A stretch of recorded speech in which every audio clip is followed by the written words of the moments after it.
Welcome to Comics Bazaar, the channel of comics commentary and arcana. This video features Daredevil number 189, cover dated December 1982. The cover is by Frank Miller, inked by Klaus Janson. This is a really well designed cover, like the directional devices of the arrows being shot at Daredevil, as well as the forest of blades down here emerging from the left hand corner, and Daredevil, the man without fear, leaping right into danger using those two sighs. Like the spotting of blacks as well, the lighting and shading on Daredevil's figure and the little details of his eyes and devil horns showing on this particular cover. And the last thing to mention is there's no cover corner box, which really allows the art to shine, and I do like the colouring choices. The red with the yellow background really makes this one pop on the newsstands or comic shop shelf. Let's open this one up to the splash page. And the title of the story, as you can see, is Siege, and we're looking from an alleyway towards Matt Murdock's brownstone apartment building, and we've got these four hand ninjas in silhouette watching the apartment and the lighted window, and one of them says Kirigi has failed. He was killed in the previous issue, so that's the second time he's died in Frank Miller's run. Those within still live, says the ninja. It was wise of you to summon us when enough of our number arrive. We shall eliminate our enemy, says the other one. And then finally, they're silent. So the creative team here, Frank Miller, writer and storyteller, which means he's providing the loose breakdown layouts for Klaus Janson, who then finishes the art as penciler, inker and colorist. And the letters are by Joe Rosen. So there's 22 pages of story in this issue and a final page that is all Frank Miller, and we'll hold that surprise to the end. So there's some catch-up going on these pages in terms of the story so far, but the main issue here is that Natasha Romanova, aka the Black Widow, arrived in Matt's apartment at the end of the previous issue and fell to the ground, her body discorporating, dissolving from the toxins that she picked up from standing on those foot spikes a couple of issues earlier.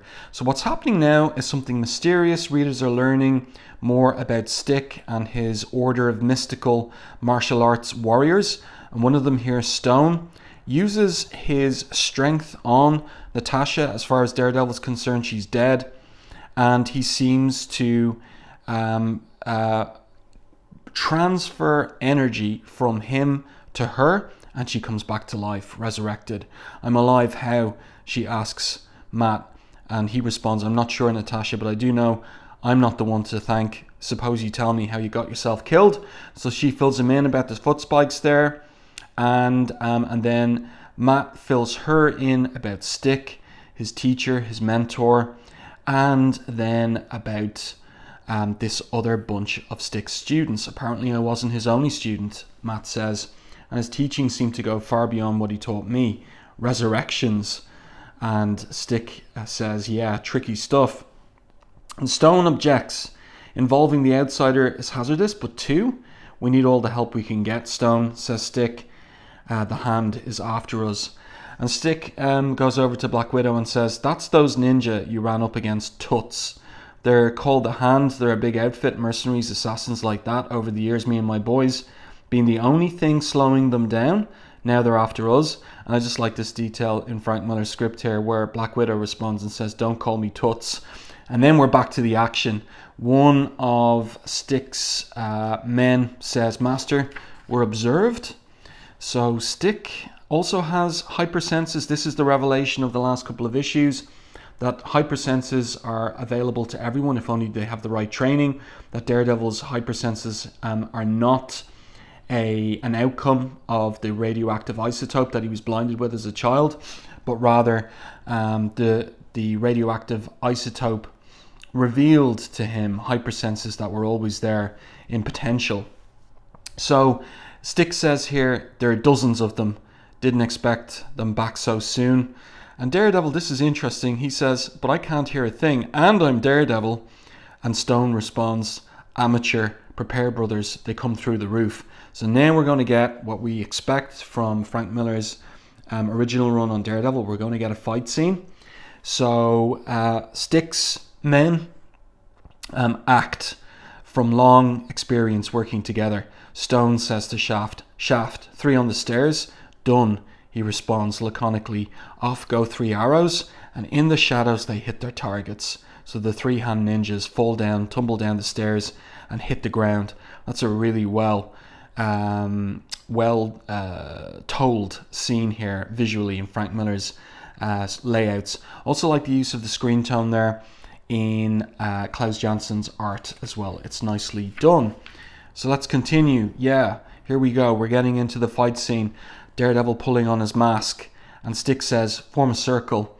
And it looks like Stone says, "Yeah, 6 more in the doorway, 2 in the hall, be on guard." So out come these shuriken, these throwing stars. Stick takes them on his, well, it's his stick. And then, this is really interesting, Stone takes 3 of them to the chest. And Daredevil says, "You're hit." And Stone responds, "I am Stone. I know no harm. Look after yourself, amateur." The windows. And I really like the way that Stone is derisive towards Daredevil. He's skeptical about whether he's ready to be one of them or not. And he's kind of echoing Stick's kind of dismissive put-downs as well. Like that real hard-nosed, unsentimental dialogue that Frank Miller gives Stick. It's good stuff. And now in come crashing through the windows more hand ninjas, and Stick says, "Easy now, let them come to you," as they're all back to back in a circle. But one of Stick's men is not there in the circle. It's Shaft. So where is he? Well, he'll pop up a little bit later. So now we're going to get trademark Frank Miller full page horizontal panels, 4 of them on each page here, and really smooth fight choreography as the Black Widow kicks one of those hand right in the face, and she says, "You can wait, old man, I'm getting bored." So the fight is on. So really, really good stuff here.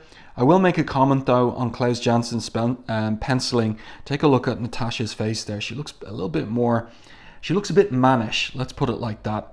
So Janson really not concerned to draw good looking women, so to speak, if you compare his version of Black Widow to Jim Lee's, for example. Really the focus is on the action, and that's what we're getting here. Great fight choreography. Really like the rendering of Daredevil's back muscles there as well in Janson's pencils.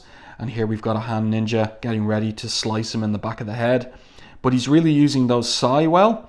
Yeah, this is a really nice composed image too, with all these blades that are threatening Daredevil. So we get a top-down view of what's going on here with Stick, his 3 men there. We've got Shaft, we've got Stone and Claw, Black Widow here, and Daredevil's moved away from the circle, but he's holding his own, and Black Widow's impressed. "Nice use of the side, DD," she says. "Where'd you learn it?" And Daredevil, making reference to Elektra, Black Widow knows nothing about Elektra, says, "Had to fight someone who used them a ways back. Taught myself." And now Claw gets cut right through the belly. It looks like he's almost cut in half. And Stone said, or rather, I think it's Shaft says, "Stick, Claw's fallen." Stick says, "Yeah, only a matter of time. They're wearing us down, Shaft. We're as good as dead. Only one thing we can do." Now, this is a big surprise. So we know that Stick's got command of hypersenses, but we've seen Stone bring Natasha back to life at the beginning of this issue. So what other powers do they have? So Shaft and Stick join hands. "No other way," says Stick. Let's turn the page. Meanwhile, the fight is going on. Daredevil, as I said, is really in a melee of hand ninjas, but he's holding his own against them. He's doing really well, blocking that samurai sword with his 2 sai. And then the hand start to dissolve, discorporate. But why? He asks. Let's turn the page, and we'll see that all the hand are dying, dissolving. And Daredevil asks, "Teacher, what are you doing?" And Stick reveals there's a flip side to giving life, punk, and that's taking it. It's just a matter of moving energy around, he says. So that's what I meant when I said Stick's men and his little company of warriors who are the sworn foe of the hand are mystical warriors. So this is mystical stuff going on here. Stone asks, Master, let me join you in this. The stick demurs and says, no. The punk, the girl, shield them, Stone. Teach them what you can. So Stick is sacrificing himself, and Stone pushes Daredevil and Black Widow out of the way as Stick and Shaft basically dissolve and disappear. And you can see the slumped shoulders there of Stone as well. Good body language on Daredevil too. So wow, what an unexpected turn in the plot. Stick gone now, and we can see the response on Daredevil's face, as well as a 1980s craft technique on these two pages. On this one, you can see Klaus Janson's use of duo shade, which gives you two tones of grey, a darker grey and a lighter grey, and you can see him using that to good effect on Daredevil's face there. It's really, really effective, and it's a craft technique that Miller would use a lot in Ronin in particular. So Daredevil is upset, and he grabs Stone and says, bring him back, like you did Natasha, bring him back. And Stone says, I share your grief, but there's nothing left of him, nor can we afford to squander, even in mourning, this respite he has bought us. There will be more of the hand, but it will take them time to gather, to plan anew.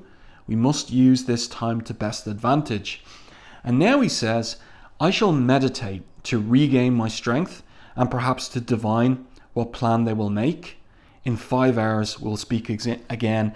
And then he goes into the lotus position and begins his meditation, and he's zoned out because Matt asks Stone, and Black Widow responds, I don't think he's going to answer you, Matt. I feel all sweaty. Mind if I use your share? So now we have a potential romantic moment between these old lovers and teammates, Black Widow and Daredevil. And this is a really nice shot here of Natasha in the shower with the screen there. And again, more use of that 1980s craft technique of the duotone there. And I really like the way that the tiles of the shower room are drawn in perspective as well. It's really good stuff. It looks good. So she comes out, and Matt, of course, is bereft. He says, like the man said, there's no time for mourning. Natasha, you know you don't have to be involved in this. But she comes right up to him, touches him on the face and says, sure I do. We've been friends since way back, more than friends. So as I said, it looks like there could be romance on the cards. But Matt responds, friends. And so she backs off from a kiss. And then he talks about, well, I'm getting married, Natasha, next week. You've met Heather. Once or twice, she says. What are we going to do, Matt? I mean, until Stone wakes up. So the moment for romance has passed. What are they going to do for the 5 hours that Stone is meditating? Well, Matt says, we tried to find the hand. And then there's someone at the door turning a key. So who has a key for Matt's apartment? It's Heather, of course. And he smells her perfume, but something else as well, whiskey. And Heather's taken to the bottle because she's not happy at all, despite her impending marriage. And there's a little bit of jealousy going on here between the two women. Heather is drunk. She says, hi, honey, look at those windows all smashed in. Must have been some party and you didn't even invite me. You're Natasha. And Matt asks her, or says to her, basically, statement, you've been drinking. She says, celebrating, been doing a lot of celebrating lately, got plenty to celebrate. First time I ever got married. So Matt sits her down, and then this is really subtle stuff in the characterization here, where Miller has Heather respond, oh, you're so masterful, Matt. Love it when you tell me what to do. Just love it. And this is what Matt has been doing, getting her out of her father's business, getting her to agree to marry him, basically taking control of her life. But there's a kind of like an irony there in the way that she says it to him. My life's in your hands, Matt. And he responds, I love you too, darling. And you can see that Natasha's watching it all and is developing her own judgment of the situation. This is a great panel here as they head out into the night and run along those wires, high wires, bouncing off of outside stairwells, and and the ledges of skyscraper buildings as well. It's really, really good stuff. And I like the way that we move from this panel into this one and then over to this as they go their separate ways. So Black Widow says to Matt, you've changed, Matt, a lot. About Heather, I don't mean to pry, but Matt just simply responds, then don't. Let's try the docks. And Natasha breaks away. She says, you go ahead, I'll check uptown. So he agrees. So Natasha has another plan in mind. She goes uptown to the offices of Nelson and Murdoch. And little comic moment here where she pops up out of the corner of the ceiling telling Foggy to lay off the snacks. He'll ruin his appetite. And so she pops down and there's a little bit of banter about Foggy saying to her, like, what happened to your partnership with Daredevil? Not Matt, of course. And Natasha says, couldn't last, Foggy. Daredevil just wasn't international enough for me. Remember, Foggy doesn't know about Matt's alter ego as Daredevil. About Matt, she says, not much to tell, babe, says Foggy. He's bluffing here. These days, you know, he's bluffing in terms of his confidence. These days, I don't see him often, but everything seems to be... And then he kind of becomes honest. He says, oh, heck, Natasha, I'm worried, sick. And I love the way that the camera pulls back, so to speak, and you can see it in his body language, like the slumped shoulders again. So now the two of them start, we get a heart-to-heart here. So Foggy reveals the backstory about Elektra. I've never seen him act the way he's been lately, always snapping, missing appointments, working ungodly hours. Maybe it's that Elektra business, I don't know. So Natasha, as I said earlier, doesn't know anything about Elektra. So Foggy explains, Matt's first girlfriend, she walked out on him a long time ago. Guess he never really got over it. Anyway, she showed up again, only she turned into some kind of assassin. She was murdered, Natasha, died in Matt's arms. Since then, he's been well scary. He let his job go to pieces, which is bad news for the most expensive legal team in town, but that's not the worst of it. It's what he's doing to Heather. So here we get down to it. Do you know he ruined her professionally just to convince her to marry him? Must have felt her career was some kind of competition. And Natasha responds, that's not like him. And Foggy replies, he's not like himself. He's hurt and angry and lonely, and it's making him mean. So Natasha says, you're still his friend, Foggy, and I still love him. What can we do? You're a spy, right? How are you at forgery? So here comes the plan to deal with Matt and Heather's unhealthy, bad romance, toxic relationship and undo the impending marriage. And this is really nicely done. Great layouts on these two pages. Really nice to have them side by side. We see the note that Natasha forges from Matt to Heather. I can't do it. I'm sorry. I don't love you and I can't marry you. And we see her looking at it. Nice use of a screen tone there as well. Her emotional response, the phone ringing, and then we see who's ringing her except for Matt. Love the lighting as well in these scenes. The cast shadows from the Venetian blinds in Heather's apartment and Matt's office as well. Ringing on the phone, but we hear the noises from Matt's perspective, the buzzing and clicking there, the ringing on her end. He puts the receiver down, looks at the note, there it is, and again it's Natasha's forging of Heather's handwriting. Matt, I can't marry you, I don't love you, I never want to see you again, please don't call me Heather. So Foggy and Natasha working together have broken up the nuptials of Heather Glenn and Matt Murdoch. But what a great little scene, really well laid out, great lovely pacing, really nicely done. Like the use of white on the pages as well, the open space, good stuff. So let's get back to the story. We're coming towards the end of this issue. One more page. It is no surprise that you could not find the hand, says Stone to them after he's come out of his meditation.